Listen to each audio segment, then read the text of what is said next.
షాదాబ్ గారు మీరు చెప్పండి.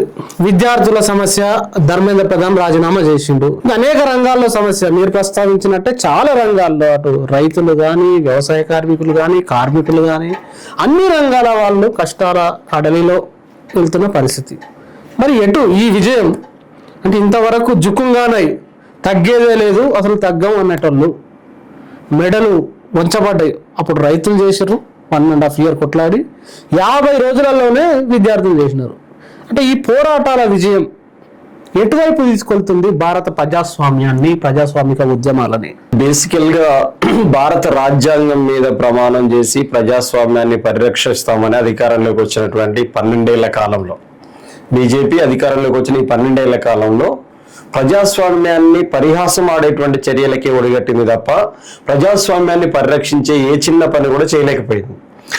పైగా ఏ రాజ్యాంగం మీదనైతే ప్రమాణం చేశారో ఆ రాజ్యాంగాన్ని కంప్లీట్ గా రద్దు చేస్తామనేటువంటి వైపు ప్రయాణం చేశారు. ఆ మాటలు కూడా చాలా సందర్భాల్లో అన్నారు, మీకు కూడా చెప్పినాను. అనంత్ కుమార్ హెగ్డే మాట్లాడారు, ధర్మపురి అరవింద్ మాట్లాడి, ఇంకా చాలా మంది మాట్లాడారు. ఆ రాజ్యాంగం యొక్క దెబ్బకి వాళ్ళ సీట్లు అనేటువంటి కంప్లీట్ గా తగ్గిపోయినటువంటి పరిస్థితి ఉంది. గతంలో ఉన్నటువంటి భారీ ఎత్తున్నటువంటి స్కోర్ అంతా బలహీన పడ్డటువంటి పరిస్థితి ఉంది.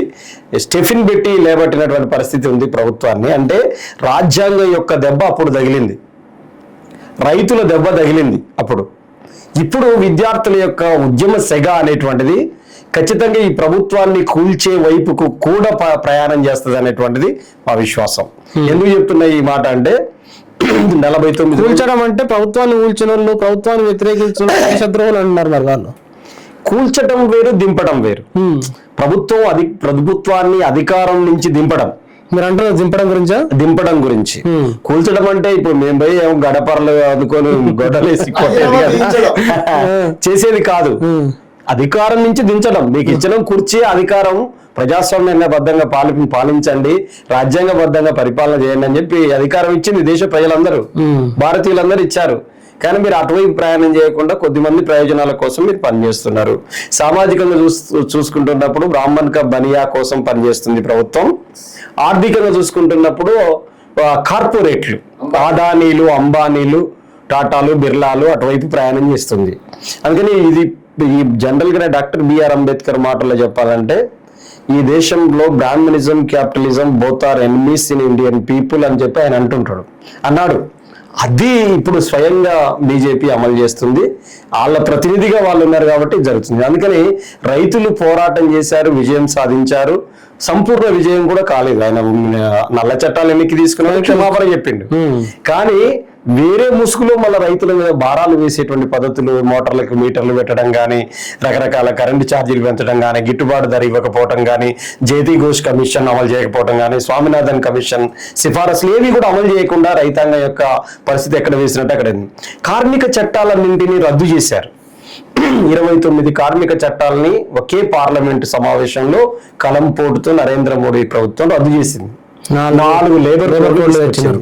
ఈ 4 లేబర్ కోడ్ల యొక్క ముఖ్యమైన ఉద్దేశం కార్పొరేట్లకి ఈ కార్మికుల యొక్క శ్రమను దాచి పెట్టడం, అంతే తప్ప మరొకటి కాదు. సాంఘిక భద్రత కోల్పోతారు, కనీస సౌకర్యాలు ఉండవు, కనీస వేతనం ఉండదు, పని ప్రదేశాల్లో సౌకర్యాలు ఉండవు, వైద్యం పరిస్థితి ఉండదు. ఏ రకమైనటువంటి హక్కులు కార్మికులకు లేకుండా బానిస వ్యవస్థలోకి మార్చేటువంటి పద్ధతులలో 4 లేబర్ కోడ్లు తీసుకొచ్చారు. కార్మిక వర్గం ఇప్పటికి కూడా అనేక సార్వత్రిక సమ్మెల్లోకి కార్మిక వర్గం దిగుతున్నటువంటి పరిస్థితి ఉంది. ఈ పోరాటాన్ని వాళ్ళు కూడా స్ఫూర్తిగా తీసుకునేటువంటి అవకాశం ఉంది. వ్యవసాయ కార్మికులు కోట్లాది మంది ఉన్నారు. ఆ రోజు యూపీఏ గవర్నమెంట్ కాలంలో ఎన్ఆర్ఈజిఎస్ వచ్చింది. కమ్యూనిస్టులు మీకు ఏ పదవి, మంత్రి పదవి కావాలో కాసుకోండి, తీసుకోండి అని చెప్పేసి ఆ రోజు కాంగ్రెస్ చెప్పింది. బీజేపీకి వ్యతిరేకంగా ఒక మాట చెప్పాలంటే వాళ్ళు 64 పార్లమెంట్ సీట్లు గెలిచారు కమ్యూనిస్టులు. అందులో 54 పార్లమెంట్ సీట్లు కాంగ్రెస్ ను ఓడించి గెలిచారు. వాళ్ళు 10 సీట్లే బీజేపీ మిగతా పార్టీలను ఓడించి గెలిచారు. ఈ 64 సీట్లు కాంగ్రెస్ కు మద్దతు ఇచ్చింది. ఎందుకో తెలుసా? బీజేపీని కేంద్రంలో అధికారంలోకి రానియొద్దు, వస్తే ఈ ప్రమాదం ఉంటుందని చెప్పి ముందే గ్రహించారు కమ్యూనిస్టులు. ఇప్పుడు జరుగుతున్న తతంగం అంతా 12 ఏళ్ల కాలంలో అదే జరిగింది. ఆ రోజు కమ్యూనిస్టులు ఎక్స్పెక్ట్ చేసి యూపీఏకు మద్దతు ఇచ్చి ఉండకపోతే ఇంకా వాళ్ళు 20 ఏళ్ళు పరిపాలించేటువంటి వాళ్ళు, గత 10 ఏళ్ళు, ఈ 12 ఏళ్ళు, 22 ఏళ్ళు పరిపాలించే వాళ్ళు. ఇంకా ఈ దేశం ఎంత మధ్యయుగాల కాలంలోకి పోయేదో మనం అర్థం చేసుకోవచ్చు. అందుకని ఆ రోజు వాళ్ళు యూపీఏ దాంట్లో ఎన్ఆర్ఈజిఎస్ వచ్చిందంటే, మీకు మంత్రి పదవి కావాలంటే మాకు మంత్రి పదవులు వద్దు, మా పార్టీకి పదవులు వద్దు, ప్రజలకు చట్టాలు ఇవ్వండి అని చెప్పేసి ఈ చట్టాలు తీసుకొచ్చారు. యూపీఏ 1 గవర్నమెంట్ లో జాతీయ గ్రామీణ ఉపాధి హామీ చట్టం, అటవీ హక్కుల చట్టం, సమాచార హక్కు చట్టం, ఇట్లాంటి చట్టాలన్నీ కమ్యూనిస్టుల యొక్క ఒత్తిడి వల్ల కమ్యూనిస్టుల యొక్క కామన్ మినిమం ప్రోగ్రామ్ లో రాసుకున్న దాని ప్రకారం ఇప్పుడు ఆ చట్టాన్ని కంప్లీట్ గా నీరుగార్చి విబిజీ రామ్జీ బిల్లు పేరు మీద తీసుకొచ్చారు. అంటే వీళ్ళకు కనీసం వాళ్ళకి 200 రోజులు పని కల్పించాలి, అది లేకుండా చేసినటువంటి పరిస్థితి ఉంది. అందుకే మీరు అన్నట్టు ఈ దేశంలో మెజారిటీ ప్రజలకు ఉన్నటువంటి వాళ్ళు ఎవరైతే రైతులు, కార్మికులు, వ్యవసాయ కూలీలు వీళ్ళే కాదు, ఎస్పెషల్లీ సామాజిక న్యాయాన్ని సమాధి చేస్తున్నారు. మొత్తం పబ్లిక్ సెక్టార్ని అమ్మేస్తున్నారు వీళ్ళు. ఒకవైపు మతం యొక్క మాటన మీకు ఒక మాటలో చెప్పాలంటే, ఒక ఇంట్లో బల్లి మొత్తం ఇంట్లో ఉన్నటువంటి క్రిమి కీటకాలన్నిటిని తిని కడుపుబ్బ తిని వచ్చి శ్రీరామచంద్రుడి ఫోటో వెనుక దాక్కుంటుంది. ఎందుకు దాక్కుంటుంది అంటే నేను పచ్చి శాకాహారిని దేవా అని చెప్పేసి మొక్కుకుంటుంది. నరేంద్ర మోడీ ప్రభుత్వం కూడా అలాంటిదే. మొత్తం సమస్త ప్రజల హక్కులన్నింటినీ కాలరాసి హిందూ మతం అనేటువంటి మతం ముసుగులో దాక్కోవటం అనేటువంటిది, రాముడి పేరిట దాక్కోవటం అనేటువంటిది ప్రయత్నం చేస్తుంది. అన్ని రంగాల కార్మికుల ప్రజల యొక్క హక్కులన్నింటినీ ధ్వంసం చేసి కార్పొరేట్లకు ఊడిగం చేసి ఈరోజు అటువైపున దాక్కునేటువంటి ప్రయత్నం చేస్తుంది. అందుకోసం ఈరోజు రాబోయేటువంటి రోజులలో ఈ విద్యార్థి ఉద్యమం యొక్క విజయాన్ని పుణికిపుచ్చుకొని, నాడు సాగించినటువంటి రైతాంగం సాధించినటువంటి ఆ పోరాట విజయాన్ని పుణికిపుచ్చుకొని రాబోయేటువంటి రోజులలో నరేంద్ర మోడీ ప్రభుత్వం ఒక్క క్షణం గద్దె మీద ఉన్న ఈ దేశానికి ప్రమాదమే.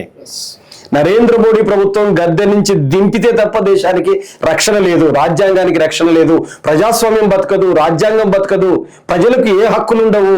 మత కొట్లాటలు, తర్వాత దేవుడి పేరిట కొట్లాటలు, అవినీతి జరగటాలు మీరు చూశారుగా. రామాలయం, అయోధ్య రామాలయంలో జరిగినటువంటి అవినీతి, బద్రీనాథ్ ఆలయంలో జరిగినటువంటి అవినీతి, పేపర్ లీకేజీలు, ఇవన్నీ చూస్తే మనకి ఏమర్థం అవుతుంది? బీజేపీ ప్రభుత్వం అనేటువంటిది అవినీతి వైపు, లీకుల వైపు, కార్పొరేట్లకు దోచిపెట్టే వైపు ఈ ప్రయాణం తప్ప అట్టడుగు వర్గాలకు ఇచ్చినటువంటి ఒక్క మేలు చెప్పండి మీరు. ఏటా 2 కోట్ల ఉద్యోగాలు ఇస్తున్నారు. 12 ఏళ్ల కాలంలో 24 కోట్ల ఉద్యోగాలు ఇవ్వాలి. 24 లక్షల ఉద్యోగాలు అయినా ఇచ్చారా? ఇవ్వలేదు కదా. గిట్టుబాటు ధర ఇస్తున్నారు, రైతులకు ఇచ్చారా? ఇవ్వకపోగా 3 నల్ల చట్టాలు తీసుకొచ్చారు కదా. కార్మికులకు కనీస వేతనం ఇస్తున్నారు, ఇవ్వకపోగా 3 లేబర్ కోడ్లు తీసుకొచ్చారు కదా. ఉపాధి కూలీలకు 212 దినాలు కల్పిస్తాము, చట్టాన్ని బలపరుస్తామని చెప్పారు కదా. ఉన్న చట్టాలు నీరుగార్చారు కదా.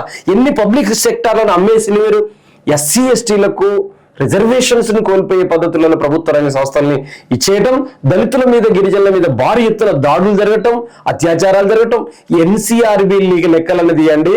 మొత్తం స్వాతంత్రం వచ్చిన కానించి 2014 వరకు దళితుల మీద ఎన్ని దాడులు జరిగినాయో, 2014లో బీజేపీ అధికారంలోకి వచ్చిన కానించి 2026 నాటికి ఎన్సీఆర్బీ లెక్కలు తీస్తే 12 ఏళ్ళలో అంత జరిగిందా? అన్ని జరిగినాయి. ఒక్క మాటలో చెప్పాలంటే రికార్డెడ్ ఎన్సీఆర్బీ ఇంకా చాలా ఉంటాయి కదా. 50,896 సంఘటనలు 2023 ఒకే సంవత్సరం జరిగినాయి. అది పోలీస్ స్టేషన్ లోకి వెళ్లి ఫిర్యాదు అయ్యి కంప్లైంట్ పెట్టినాయి. చాలా ఉంటాయి కదా, కోకొల్లలు ఉంటాయి. దళితుల మీద ఏ రూపమైన దాడి, మీరు ఫలానా ఆవు మాంసం తింటున్నారు దాడి, మీరు జై శ్రీరామ్ అనాలి అనకపోతే దాడి, మీరు భారత్ మాతకి చేయాలి అనకపోతే దాడి, వందే మాత్రం పాడకపోతే దాడి, ఎట్టి వచ్చినా కానీ అది చేసేటువంటి పని చేశారు.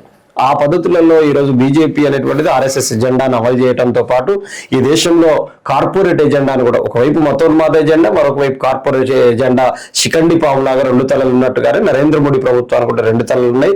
ఈరోజు కార్మికులు, కష్టజీవులను అణిచివేసేటువంటి, వాళ్ళ హక్కులు కాలు రాసేది ఒకవైపు, అట్టడుగు వర్గాల్ని సామాజికంగా అనగదొక్కేటువంటి వైఖరి మరొక వైపు ఉంది. అందుకనే ఈ జంజీ ఉద్యమం ఏదైతుందో, కాక్రోచ్ జనతా పార్టీ తీసుకొచ్చినటువంటి ఒక ఉద్యమం ఏదైతుందో ఈ దేశానికి స్ఫూర్తిదాయకమైన ఉద్యమంగా ఉంటుంది. దాని నుంచి అనేక పాఠాలు ప్రతిపక్షాలు, కమ్యూనిస్టులు అందరం తీసుకొని దీన్ని ముందుకు నడిపించేటువంటి పద్ధతులలో అల్టిమేట్ గా దేశంలో ఒక్క క్షణం కూడా నరేంద్ర మోడీ ప్రభుత్వం కొనసాగడానికి వీల్లేదనే పద్ధతులలో ఈ ఉద్యమాన్ని ముందుకు తీసుకెళ్తాం. శ్యామ్ గారు, చివరి ప్రశ్న. 1 అడుగు పడిందన్నారు, ఏంటి 99 అడుగులు? నేల నుంచి అదే నేను లాస్ట్ లో చెప్దాం అనుకున్నా. నరేంద్ర మోడీ గారికి స్కైలాబర్ చెప్పినట్టు 2 నిమిషాలు కూడా రాజ్యాంగబద్ధ ప్రధానమంత్రి పదవిలో కొనసాగడానికి ఆయనకి ఏ మాత్రం నైతిక అర్హత లేదు. ఇద్దరికి ఒకే మాట, ఒక్కటే మాట. ఆయన రాజీనామా చేసేంత వరకు ప్రభుత్వాన్ని కూర్చడం అంటే కాల్చడం కాదండి. ఏమంటారు, నచ్చని రఘునందన్ చెప్పారు, డెమోక్రసీలో ఏందన్నా నీకు నచ్చనటువంటి ప్రజాప్రతినిధిని ఇంటి మీదకి పోయి నువ్వు నీ దగ్గర గన్నులు ఉన్నాయా, నీ దగ్గర తుపాకులు ఉన్నాయని కలుస్తావా అన్నా, కొడతావా అన్నా, తింటావా అన్నా, నీకు నచ్చినటువంటి రాజకీయ నాయకులు ఏం చేయాలన్నా ఓటు ద్వారా ఓడించాలి. అదే అంబేద్కర్ సిస్టమ్ అన్నా. వీళ్ళు ఏం చేస్తారన్నా, ఎమ్మెల్యేలు ఇంటి మీద కొడతారన్నా. వీళ్ళు ఏం చేస్తారన్నా, ఆర్ఎస్ఎస్ కూడా పార్కులను తుపాకులు తెచ్చుకుని కాలుస్తారన్నా. మేము కూడా దానికి వ్యతిరేకం. ఎందుకంటే మీరు రాజ్యాంగ ప్రేమికులు, మీరు రాజ్యాంగ వ్యతిరేకులు. కాబట్టి నరేంద్ర మోడీ గారు అధికారంలోకి వచ్చిన 12 ఏళ్ల నుంచి రోజుకొక దళిత మహిళ పైన, గిరిజన బిడ్డ పైన, ఆదివాసీ బిడ్డ పైన, బీసీల పైన, ముఖ్యంగా క్రైస్తవుల పైన, కమ్యూనిస్టుల పైన, అంబేద్కర్ వాదుల పైన దాడులు జరుగుతా ఉన్నాయి. వాటిని ఆయనకు తెలుసు. ఇన్స్టాగ్రామ్ దృష్టికి ఇవన్నీ తెలియదా? తెలుసు. కాకపోతే దున్నపోతు మీద వానబడ్డట్టు స్పృహ లేకుండా స్పందించకుండా ఉంటా ఉన్నాడు. ఆయన చాప కింద నీళ్లు పోయేసరికి ఈరోజు ప్రభుత్వమే కూలిపోయేటువంటి ప్రమాదం ఉందని తాత్కాలికంగా ఆయన కాదు దొంగ, ఆయన చాలా చిన్న ఇంత నెత్తిలో ఎంటికలు ఉన్నాయి. దాంట్లో ధర్మేంద్ర ప్రధాన ఒక ఎంటిక, అసలైనటువంటి పొడి ఎంటికలు మీకు అలా ఆ పీకినప్పుడే ఈ ప్రజాస్వామ్యం పరిడగలుగుతుంది, బాగుపడుతుంది.